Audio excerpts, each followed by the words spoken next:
Assalamu alaikum, dear students. Welcome again to digital platform of Valley Institute of Quality Education. Dear students, आज हम बात करेंगे class 9th की, जिसमें हम बहुत ज़्यादा फैसिनेटिंग चैप्टर हम स्टार्ट करने जा रहे हैं, जिसका आप थंबनेल भी आप देख रहे हो, दैट इज ग्रेविटेशन.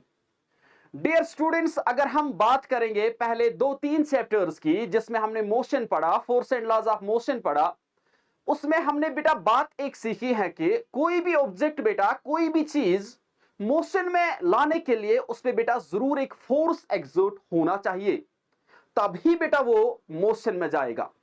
यही बात बेटा फिजिस्ट के दिमाग में थी. और जब भी बेटा कोई चीज हम ड्रॉप कर रहे थे किसी हाइट से, ये तो नीचे आ रहा है, तो यहां पे बेटा फिजिस्ट इस पे सोचने पे मजबूर हो गए. तो कोई भी ऑब्जेक्ट मोशन में जा रहा है, इस पे तो कोई फोर्स एक्सर्ट होना चाहिए लाजमी.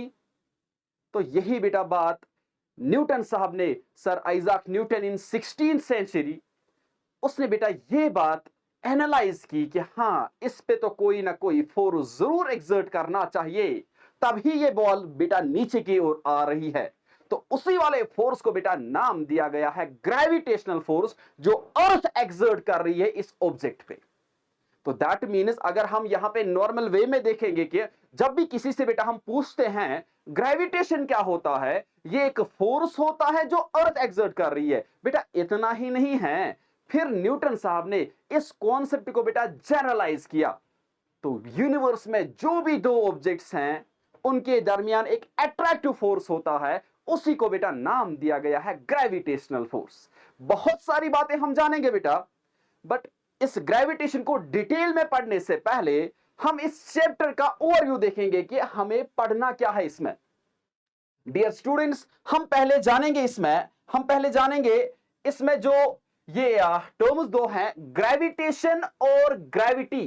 क्या ये बेटा दोनों सेम टर्म्स हैं? हम ग्रेविटेशन कब बोलेंगे और ग्रेविटी कब बोलेंगे? तो ये बेटा थोड़ी बहुत डिफरेंस इनमें है, तो वो हम जानेंगे. फिर जो भी न्यूटन साहब ने जनरलाइज किया कॉन्सेप्ट कि हर दो ऑब्जेक्ट्स इस यूनिवर्स में एक दूसरे को अट्रैक्ट कर रहे हैं, जिनका मास है, तो उसका नाम दिया गया है, उसने जनरलाइज किया है अपना जो concept universal law of gravitation. इसमें बहुत सारी बातें आएगी. फिर इसकी मैथमेटिकल जो अप्रोच है, मैथमेटिकल इक्वेशन हम बनाएंगे, जिससे बेटा हम न्यूमेरिकल्स सॉल्व करेंगे. फिर कैरेक्टरिस्टिक्स ऑफ ग्रेविटेशनल फोर्स क्या है, ये फोर्स जो है ये कैसा फोर्स है, क्या लॉन्ग रेंज फोर्स है, क्या शॉर्ट रेंज फोर्स है, क्या ये मास पे डिपेंड करता है, क्या ये डिस्टेंस अगर हम इंक्रीज करेंगे उस पे डिपेंड करता है, क्या ये मीडियम पे डिपेंड करता है, ये बेटा कैरेक्टरिस्टिक्स ऑफ ग्रेविटेशनल फोर्स में हम जानेंगे. फिर इंपॉर्टेंस, बहुत ज्यादा इंपॉर्टेंस है बेटा. इस यूनिवर्स में बहुत सारे नेचुरल फिनोमेना ऐसे हो रहे हैं जिनके पीछे जो राज छुपा हुआ है, जिनके पीछे जो कानून छुपा हुआ है, वो बेटा ग्रेविटेशनल फोर्स ही है. उन कानूनों से बेटा पर्दाफाश करेंगे, क्योंकि physics is all about revealing the laws of nature. फिर इन्हीं टॉपिक्स पे जो बेटा जो ये यूनिवर्सल लॉ ऑफ ग्रेविटेशन है, इस पे हम न्यूमेरिकल्स करेंगे, क्योंकि फिजिक्स बेटा इनकम्प्लीट है विदाउट न्यूमेरिकल्स. फिर हम बाद में आ जाएंगे और एक टॉपिक पे, that is acceleration due to gravity. जो ग्रेविटी मींस अर्थ जो ग्रेविटेशनल फोर्स एक्सर्ट करेगा, उसी का नाम देते हैं ग्रेविटी. अभी हम देखेंगे भी, अभी पहला ही सब टॉपिक है हमारा. जो acceleration due to gravity means कि acceleration means change in speed, change in velocity. Velocity में चेंज जब आ जाएगी, बॉडी एक्सेलरेट होगी. और जब अर्थ की वजह से बॉडी एक्सेलरेट हो जाती है, उस वाली एक्सेलरेशन को बेटा हम चिंटू सा नाम देते हैं एक्सेलरेशन ड्यू टू ग्रेविटी. ये मास पे डिपेंड नहीं करता है, ये बिल्कुल वेल एक डेमोन्स्ट्रेशन से हम देखेंगे ये बेटा एक्सेलरेशन ड्यू टू ग्रेविटी होता क्या है. फिर difference between small G and capital G means के यहां से gravitational force and acceleration due to gravity में डिफरेंस हम देखेंगे. फिर इसी पे बेटा हम यहां पे न्यूमेरिकल्स करेंगे, न्यूमेरिकल प्रॉब्लम्स हम यहां पे करेंगे. फिर लास्ट वाला जो टॉपिक है इसका मास एंड वेट क्या होता है. हम बार बार कंफ्यूज होते हैं, मास कब बोलेंगे, वेट कब बोलेंगे. तो बिल्कुल बेटा इस लेक्चर में आपके सारे के सारे कॉन्सेप्ट्स इंशाल्लाह क्रिस्टल क्लियर हो जाएंगे. फिर इसी की डिफरेंस हम देखेंगे और फिर इसी पे बेटा न्यूमेरिकल प्रॉब्लम्स करेंगे। और जो आपका एग्जामिनेशन होता है उसमें आपको बेटा टेक्सचुअल क्वेश्चंस पूछे जाते हैं। तो लास्ट में बेटा इस चैप्टर में जितनी भी टेक्सचुअल क्वेश्चंस हैं, चाहे इन टेक्स्ट हैं चाहे बेटा एक्सरसाइज में कुछ क्वेश्चंस हैं, वो बेटा बिल्कुल हम यहां पे एक्सप्लेन करेंगे पहले ये टॉपिक्स पढ़ के। तो सो डियर स्टूडेंट्स, पहला जो हमारा टॉपिक है ग्रेविटेशन और ग्रेविटी, क्योंकि चैप्टर का नाम है ना ग्रेविटेशन। जरा ग्रेविटेशन अब होता क्या है, देखो बेटा, अगर मैं यहां से अब ब्रॉड सेंस में बोलूं, ये जो ग्रेविटेशन है ना, ये एक ब्रॉड टर्म है, ब्रॉड टर्म मीन्स इसकी अच्छी खासी मीनिंग है। ग्रेविटेशन बेटा हम बोलते हैं force between any two objects in this universe. कोई भी दो ऑब्जेक्ट्स, उनके दरमियान जो फोर्स होता है जिनका मगर मास है, कोई भी दो ऑब्जेक्ट्स जिनके दरमियान बेटा मास है, वो एक दूसरे को अट्रैक्ट करते हैं, उस वाले फोर्स को बेटा हम नाम देते हैं ग्रेविटेशन। पहले पहले जैसे यहां से इस ग्रेविटेशन का जब जन्म हुआ इन 16th सेंचुरी, उस वक्त क्या बोला गया है कि अर्थ अट्रैक्ट कर रही है। बाद में जब इसको यहां से और यहां पे जानने की कोशिश की गई है, तो यहां पे बेटा लास्ट में इस बात पे आ गए हैं कि हां, जो भी दो ऑब्जेक्ट्स इस यूनिवर्स में हैं वो एक दूसरे को अट्रैक्ट कर रहे हैं। आप बोलोगे सर कहां, आप ये बोर्ड, इसका भी मास है आपका भी मास है, ये अट्रैक्ट क्यों नहीं कर रहे हैं? बेटा यूनिवर्सल लॉ ऑफ ग्रेविटेशन अभी आ जाएगा, उसमें इस बात का बेटा मैं आपको जवाब दूंगा। तो ग्रेविटेशन क्या है? It is a broad term, it is the force. अगर मैं लिखूंगा यहां से बेटा, ये it is a force between two objects, it is a force, it is a force between two objects in this universe, two objects in this universe.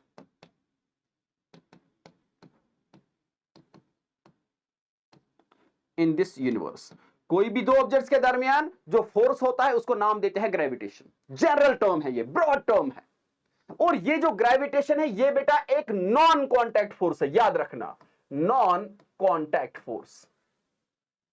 Non contact, sir क्या मतलब non contact force? बेटा यहां पे इसका मतलब यह है, अगर एप्पल गिर रहा है ऊपर से अर्थ की ओर, उस एप्पल को बेटा अर्थ के कांटेक्ट में नहीं आना है, फिर फोर्स एक्सर्ट होगा नहीं। ये अर्थ बेटा यहां पे है, एप्पल यहां पे है, ये तब भी गिर रहा है, तो एट ए डिस्टेंस बेटा फोर्स एक्सर्ट हो रहा है, उसको बेटा हम नाम देते हैं नॉन कॉन्टैक्ट फोर्स। सर और मिसालें क्या हैं? जैसे इलेक्ट्रोस्टैटिक फोर्स, हम बचपन में बार बार ये यहां से करते थे, कॉम को हम रब करते थे हेयर के साथ और वहां पे पीस ऑफ पेपर को अट्रैक्ट कर रहा है। क्या कॉम को पीस ऑफ पेपर के कांटेक्ट में हमें लाना पड़ा? नहीं ना बेटा। तो इसीलिए वो दूर से ही बेटा उस पे फोर्स एक्सर्ट हुआ, उसको भी हम नाम देते हैं नॉन कॉन्टैक्ट फोर्स। या बेटा दो मैग्नेट्स जो हैं, एक मैग्नेट यहां पे रखा, उसने यहां से आयरन नेल्स को बेटा ऊपर की तरफ अपनी तरफ खींचा है, तो वो भी क्या है? नॉन कॉन्टैक्ट फोर्स बेटा।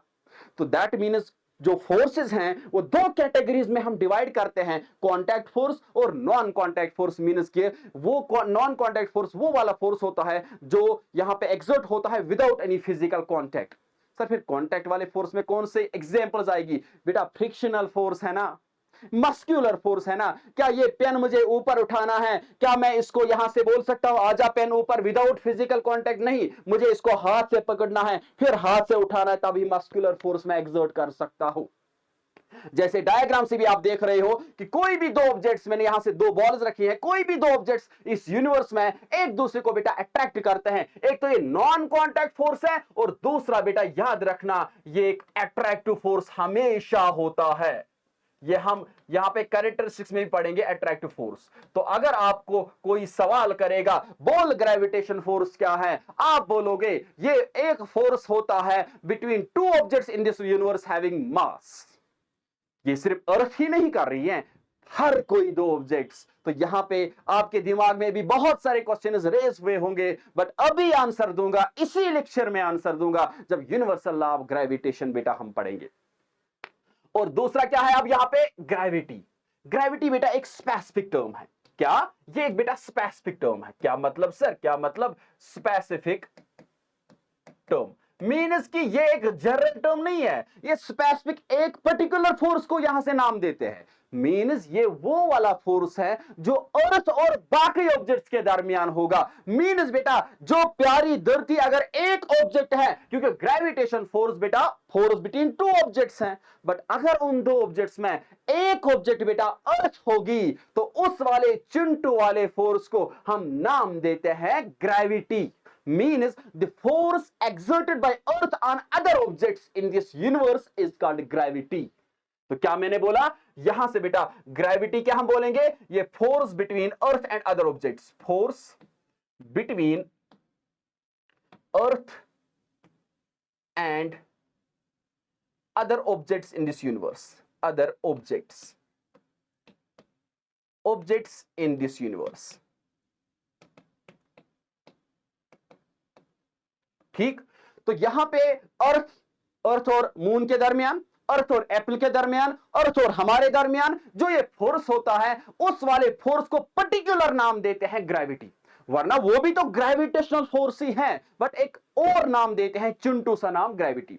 जैसे बार बार हम यहां से घर में किसी का नाम सपोज बुरहान है, उसको बोलते हैं घर में मुन्नू, तो दैट मीन्स बुरहान तो है उसका नाम, ग्रेविटी तो ग्रेविटेशन है, बट उसका एक और स्पेशल नाम है। जब अर्थ एक ऑब्जेक्ट आएगी उस वाले फोर्स को बेटा हम नाम देंगे ग्रेविटी।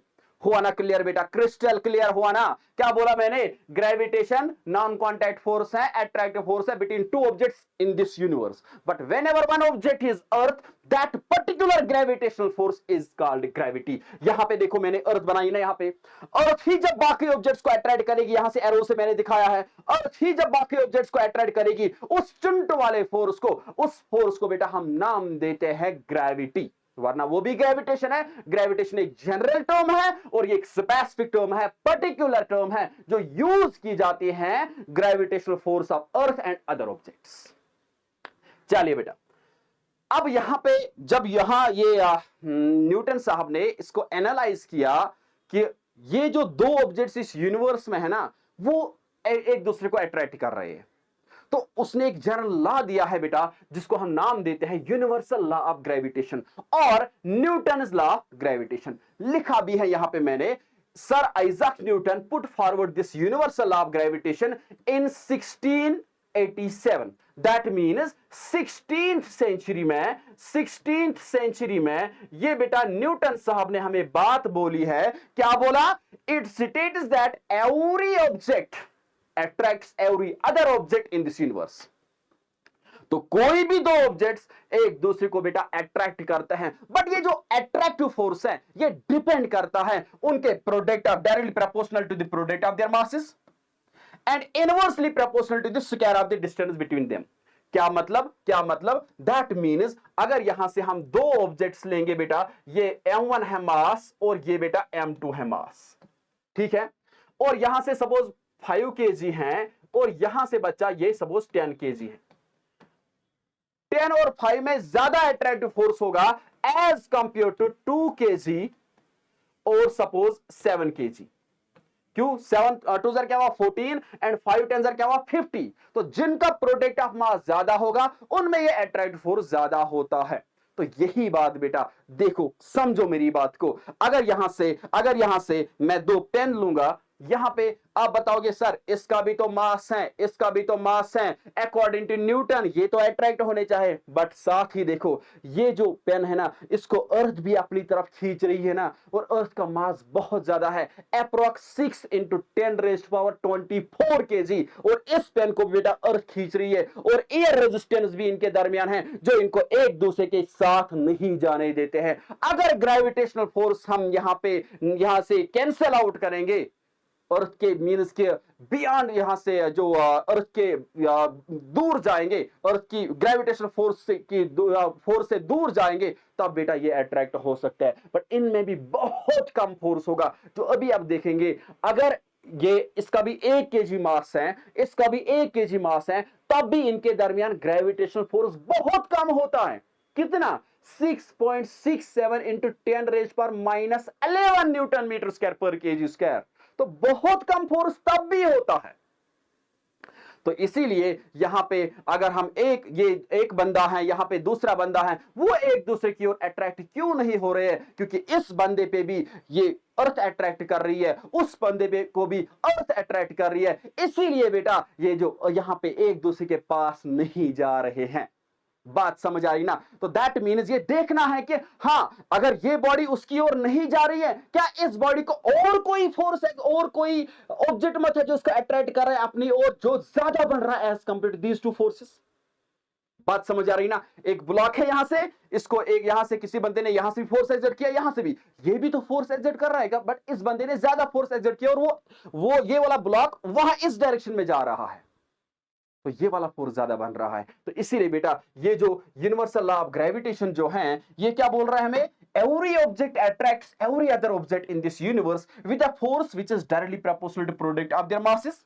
जो मास, ये जो जितना ज्यादा मास होगा दो ऑब्जेक्ट्स का, उनके दरमियान वो ग्रेविटेशनल फोर्स ज्यादा होता है, and inversely proportional to square of the distance between them. अभी हम मैथमेटिकल अप्रोच देखेंगे इसका। मींस अगर इन दो ऑब्जेक्ट्स के दरमियान सपोज 5 न्यूटन है, फिर मास मैंने चेंज नहीं किया, मैंने इनको बेटा दूर लिया है, तो ग्रेविटेशनल फोर्स बेटा डिक्रीज होता है। तो वही इनवर्सली प्रोपोर्शनल है ना, इनवर्स प्रोपोर्शन है। अगर इसको बेटा मैथमेटिकल अप्रोच से हम देखेंगे, अब समझो, देखो हम पहले हम इसकी ये जो डिमॉन्स्ट्रेशन पहले हम देखेंगे। एक सेकंड बेटा, हाँ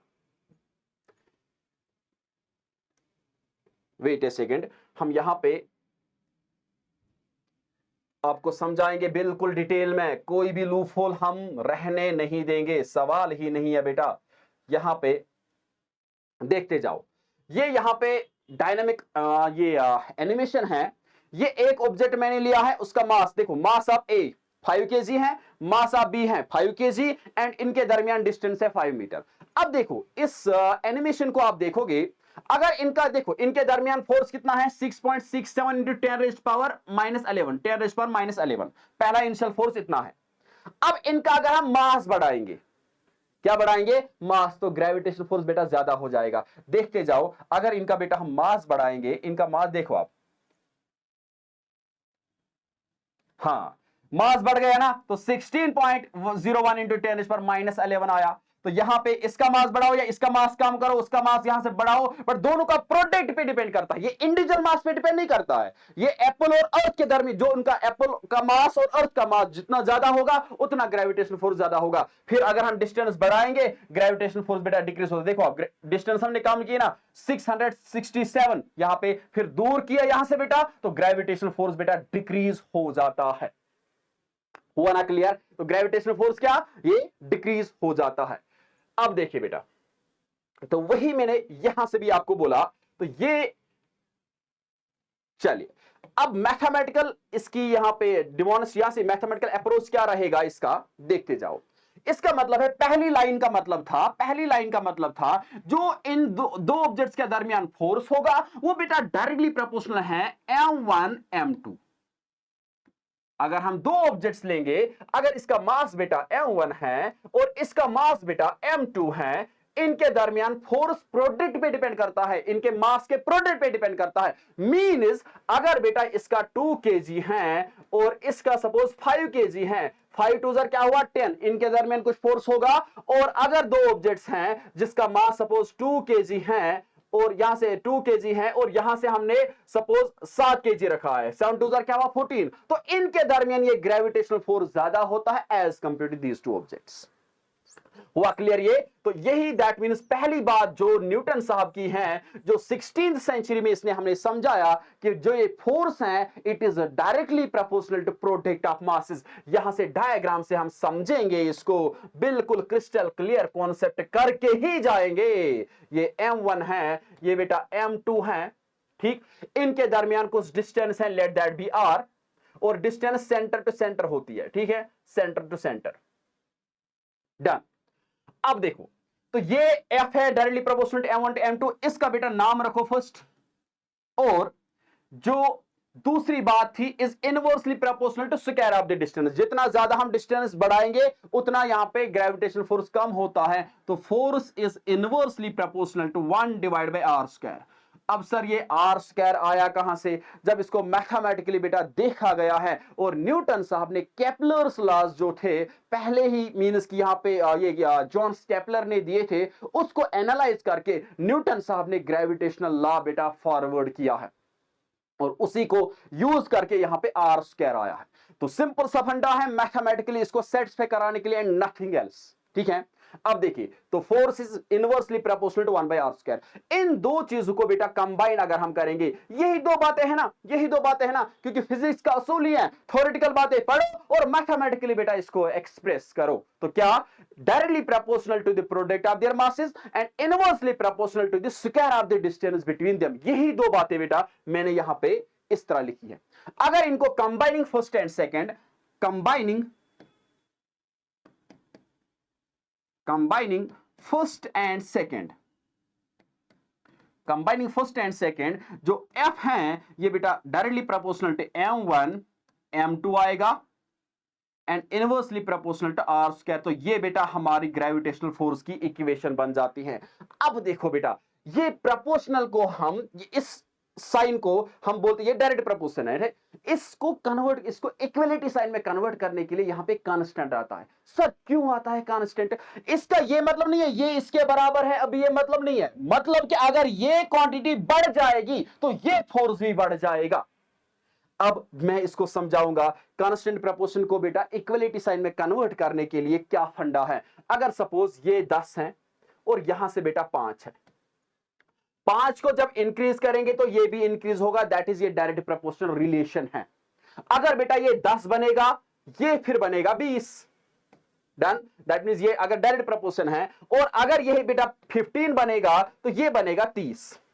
ठीक, अब 10 को 5 के बराबर लाने के लिए इसको बेटा 2 से मल्टीपल करना पड़ता है ना। अब 20 को 10 के बराबर लाने के लिए 2 से मल्टीपल करना पड़ेगा ना, और 30 को 15 के बराबर लाने के लिए इसको 2 से भी मल्टीपल करना पड़ेगा ना। And this two is called constant of proportionality, constant of proportionality,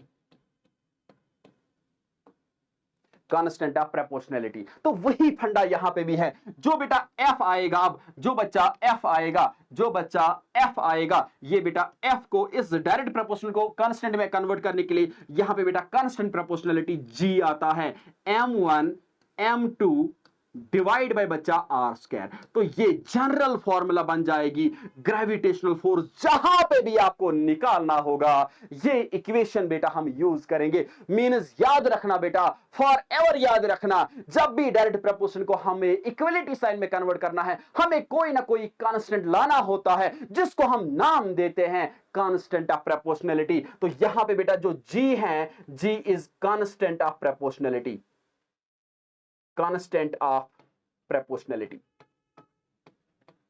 तो ये मैं मिटाऊंगा यहां से, देखो बेटा constant of proportionality,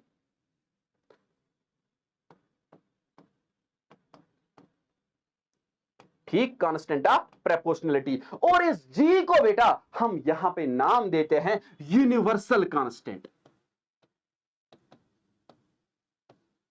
universal constant. तो ये बेटा इसका मैथमेटिकल अप्रोच रहेगा। तो F is equal to G m1 m2 divide by r square. तो ये बढ़ गया तो ये भी बढ़ेगा और ये बढ़ गया तो वो घटेगा, क्योंकि इनवर्स रिलेशन है। तो क्या याद रखा आपने, ये बहुत ज्यादा इंपॉर्टेंट पॉइंट है। यहां से कांस्टेंट प्रोपोर्शनैलिटी को इक्वलिटी साइन में कन्वर्ट करने के लिए हमें यहां पे कांस्टेंट लाना पड़ता है। जैसे अभी मैंने आपको बोला 5 को 10 के बराबर लाने के लिए इसको मल्टीपल करना पड़ेगा, तो तभी इक्वल टू साइन आ जाती है। वरना अभी डायरेक्ट रिलेशन जब हम बोलेंगे x is directly proportional to y, ये बढ़ गया ये भी बढ़ गया, बट x को बराबर y के लाने के लिए हमें कुछ ना कुछ कांस्टेंट यहां पे मल्टीपल करना पड़ता है। डन। तो ये बेटा इस तरह, हां, तो ये हमारी इक्वेशन बन गई F is equal to G m1 m2 divide by r square and G is universal constant. अब सर G को डिफाइन कैसे किया जाता है? जी की डेफिनेशन क्या हम देंगे, जी जो यूनिवर्सल कांस्टेंट है, ये बेटा एक फोर्स, यूनिवर्सल कांस्टेंट क्यों नाम देते हैं, ये एक फोर्स है between two objects having mass 1 kg and separated by a distance of 1 metre. Universal क्यों नाम, क्योंकि ये दो ऑब्जेक्ट्स है ना जिनका मास 1 kg है, यूनिवर्स में कहीं पे भी ले जाओ, यूनिवर्स में कहीं पे भी ले जाओ, उनके दरमियान बेटा फोर्स रहेगा, ये इसका यहां पे फोर्स रहेगा 6.67 इंटू 10⁻⁻11। अभी बोलूंगा। तो ये क्या है, अब ये यहां से बचा, ये है क्या, अब यहां पे देखते जाओ। हां, तो ये बचा यहां पे जो जी है, G is universal constant and definition of G है क्या, ऑफ जी। बिल्कुल इसी तरह एग्जाम में लिखना है कि एग्जामिनर की मजाल ही नहीं है जो 1 मार्क्स काटे। देखो बेटा, अगर if m1 is equal to बच्चा m2 और ये बेटा 1 kg के बराबर आया, 1 kg अगर दो ऑब्जेक्ट्स होंगे जिनका मास 1 kg है और जो डिस्टेंस है उनके दरमियान r से रिप्रेजेंट किया है 1 मीटर, मतलब सर ये बेटा एक ऑब्जेक्ट है जिसका मास है 1 kg, ये दूसरा ऑब्जेक्ट है जिसका मास है 1 kg और उनको हमने सेपरेट किया 1 मीटर की दूरी पे हमने रखा है। इनके दरमियान जो फोर्स होगा, जरा आप देखो, आप इक्वेशन से ये बेटा F जो है, ये बेटा G m1 के बदले 1 ही, m2 के बदले 1 ही और r स्क्वायर मीनस 1 का होल स्क्वायर। तो बच्चा ये तो आ जाएगा ना, F is equal to G, 1 into 1 divide 1 तो 1 ही हुआ, तो F is equal to G। तो इसका मतलब है जो ये बेटा ये जो G है, ग्रेविटेशनल कांस्टेंट जो है, it is a force. G तो F के बराबर आया, तो क्या हम बोलेंगे इट इज ए फोर्स ही है। इनके दरमियान दो ऑब्जेक्ट्स हैं जिनका mass 1 kg and separated by distance of 1 metre, separated by distance of 1 metre, तो उनके दरमियान ही है ये फोर्स। और वो कितना होता है, वो बेटा इसका वैल्यू जो G का वैल्यू है, जो G का वैल्यू है, ये बेटा G का वैल्यू देखा गया है, जब एक्सपेरिमेंटली देखा गया है कि कितना 6.67 इंटू 10⁻⁻11। अभी यूनिट भी देखेंगे, इसका यूनिट है न्यूटन मीटर स्क्वायर पर केजी स्क्वायर। अभी हम ये डिराइव भी करेंगे। तो ये इसका वैल्यू होता है और ये वैल्यू बेटा एक फिजिस्ट ने निकाला है इन अराउंड 1798 में, जिसका नाम था हेनरी कैवेंडिश। तो इस फिजिस्ट ने बेटा इसका वैल्यू निकाला है कितना, 6.67 इंटू 10⁻⁻11 न्यूटन मीटर स्क्वायर पर केजी स्क्वायर। एक इंस्ट्रूमेंट यूज किया जिसका बेटा नाम दिया गया है टॉर्शन बैलेंस, टॉर्शन बैलेंस। तो दैट मीन्स ये जो यूनिवर्सल लॉ ऑफ कांस्टेंट है ना, या ये जो यूनिवर्सल लॉ, ये यहां से यूनिवर्सल लॉ ऑफ ग्रेविटेशन जो है न्यूटन साहब ने दिया, जो जी का वैल्यू अप्रोक्स 100 साल के बाद निकाला गया, इनकंप्लीट था, मीन्स पूरा लॉ ये बना फिर यहां पे। तो एक बैलेंस यूज की, टॉर्शन बैलेंस जिसको हम बोलते हैं। टॉर्शन बैलेंस से बेटा आप इस तरह समझो, मींस वैक्यूम में जहां पे कुछ यहां से ग्रेविटेशनल फोर्स वगैरह कुछ नहीं होगा, इस तरह हम वो ऐसा अरेंजमेंट बनाया गया है। तो ये दो ऑब्जेक्ट जो हैं, तो यहां पे 1 kg मास और separate by distance of 1 metre, इनके दरमियान एक फोर्स कितना है 6.67 इंटू 10⁻⁻11। बहुत कम, बहुत कम। तो इसीलिए बेटा मैंने आपको बोला ये जो दो पेन ग्राम्स में है, कहां अट्रैक्ट करेंगे, क्योंकि पेन और अर्थ में बहुत ज्यादा फोर्स है as compare these two pens, क्योंकि 6.67 इंटू 10⁻⁻11। सर अब ये वैल्यू जो है ये याद रखना पड़ेगा, बट याद रखने का तरीका मैं बोलूंगा क्या, अगर आप बेटा 10⁻, ये तो याद रखना पड़ेगा 6.67, अब 10⁻11 का तरीका बोलूंगा। जो आप चैप्टर कौन सा पढ़ रहे हैं हम, शाबाश ग्रेविटेशन, तो जरा ग्रेविटेशन वर्ड लिखो, GRAVITATION। कितने वर्ड्स है इसमें, कितने अल्फाबेट्स है इसमें, 1 2 3 4 5 6 7 8 9 10 11, दैट मींस 11 है ना। तो 10⁻11 इसका वैल्यू निकाला गया by using torsion balance, Henry Cavendish ने in 1798 अराउंड।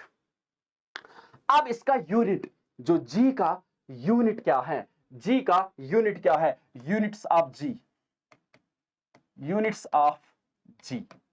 देखिए बेटा, यूनिट्स ऑफ जी है यहां पे, अगर हम बात करेंगे यही formula F is equal to G m1 m2 divide by बेटा आर स्क्वायर।